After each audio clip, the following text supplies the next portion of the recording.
संत रविदास आंसुओं से निकली रोशनी। काशी की तंग गलियों में एक दिन एक बच्चा जन्म लेता है। नाम रखा जाता है रविदास। घर छोटा था, गरीबी बड़ी थी और समाज तो उससे भी कठोर। बचपन से ही रविदास ने सीख लिया था कि कुछ बच्चे मंदिर में घुस सकते हैं और कुछ बच्चे मंदिर की सीढ़ियों से भी दूर रखे जाते हैं। जब दूसरे बच्चे पाठशाला जाते, रविदास अपने पिता के साथ चमड़े का काम करता। हाथों में छाले, पैरों में धूल और मन में एक सवाल, क्या भगवान सिर्फ कुछ लोगों के ही हैं? एक दिन उसने तालाब के किनारे एक ब्राह्मण बालक को पढ़ते देखा। रविदास पास जाकर खड़ा हो गया, बस सुनना चाहता था, लेकिन उसे धक्का देकर कहा गया, दूर हट, तू अछूत है। उस रात रविदास रोया नहीं, उसने चुपचाप आसमां की ओर देखा और पहली बार भगवान से बात की। बिना मंदिर, बिना पुजारी। युवा रविदास जब आत्मा जाग उठी, जवानी आई लेकिन हालात नहीं बदले। शरीर से मेहनत और आत्मा से अपमान जुड़ा रहा। लोग उसकी बनाई चीजें खरीदते, लेकिन उसके हाथ को छूना गुनाह समझते।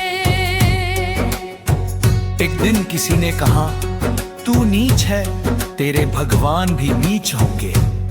रविदास मुस्कुराए। उस मुस्कान में गुस्सा नहीं था, बस गहरी चोट थी। उसी रात उसके मुंह से शब्द निकले जो दोहे ने आंसू थे। मन चंगा तो कठौती में गंगा। उसने भगवान को दिल में बैठा लिया। किसी मंदिर की जरूरत नहीं थी। मीरा और दुनिया की आंखें खुलना समय बदला।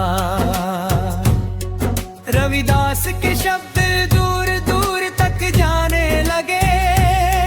राजाओं की रानी मीरा उसके चरणों में बैठी। दुनिया हैरान थी, एक नीच, एक रानी का गुरु कैसे? लेकिन रविदास ने कभी ऊंच नीच नहीं देखा। उसने बस इंसान देखा। बुढ़ापा जब शरीर थक गया, पर सच अमर हो गया।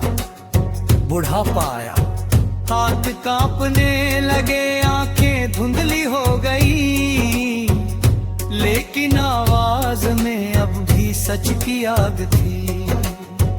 एक दिन किसी ने पूछा, आपने जीवन में क्या पाया? रविदास ने धीमे से कहा, मैंने इंसान होना सिखाया और वही मेरी कमाई है। उस रात काशी की गलियां खामोश थी। एक झोपड़ी में एक बूढ़ा संत चुपचाप इस दुनिया से विदा हो गया। अंत नहीं, शुरुआत। उसके जाने के बाद मंदिर वही रहे, जातियां वही रही, लेकिन एक सवाल हमेशा के लिए पैदा हो गया, अगर भगवान सबके हैं तो